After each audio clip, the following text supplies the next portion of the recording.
also zeroing on what Bola Tinubu said, Nigeria's president. He recommended a Marshall Plan for Africa. In the same speech, he also talked about that Africa is not to be pitied, that it's not to be avoided. And so, how do you see that?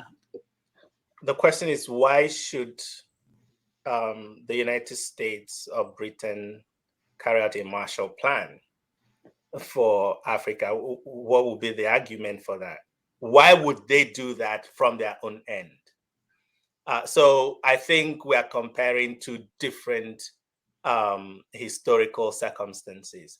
First and foremost, the United States government has not acknowledged, the crimes of slavery till today. I am not aware that the government of England has done that either. So why would they carry out a Marshall Plan where they have not acknowledged that their countries took part in something that was, deplorable, in fact, criminal, as far as human civilization is concerned?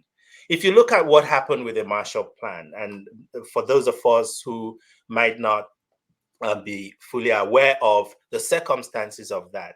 So at the end of the Second World War, with the devastation of European states, which, by the way, made it possible for African decolonization to happen because they had become very weak and impoverished as a result of the devastation of the Second World War. So they could no longer hold on to their colonial territory. So, but that's by the way.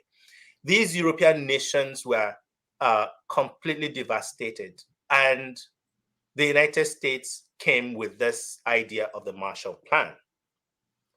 The Marshall Plan was not an act of American benevolence. It was a plan that was set up first to ensure America's supremacy, and two, to ensure that what was becoming, or what would become, the Cold War, that they would have a substantial influence over much of Europe as a result of the Marshall Plan. If you look at the key element of the Marshall Plan was the takeover by the dollar as the world's currency. This came out of the Marshall Plan. That Britain got the Marshall Plan was on the basis that they would give up the pound as international currency.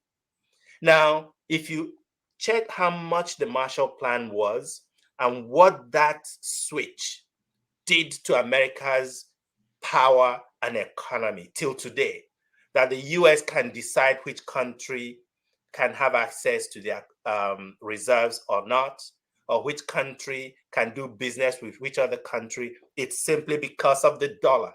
The dollar was not a global international capital until the arrangement with Britain that made it possible for them to receive the Marshall Plan.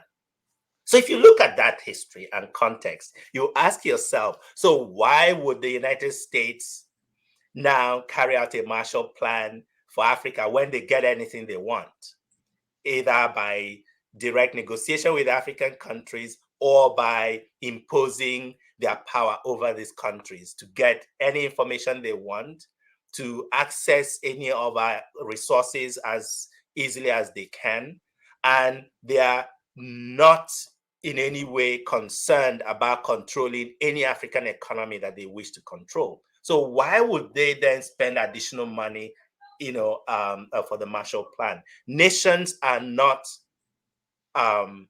emotional beings. Nations are not ethical beings. Nations act in their national interests. So what is the American national interest in a Marshall Plan? That's what I'll ask the Nigerian president. By the way, that's why I say that there were lots of good speeches that happened at the UN, feel good, and so forth, well written by whoever wrote their speeches. But the real issues are still going to have to be addressed by these individual leaders in their own country.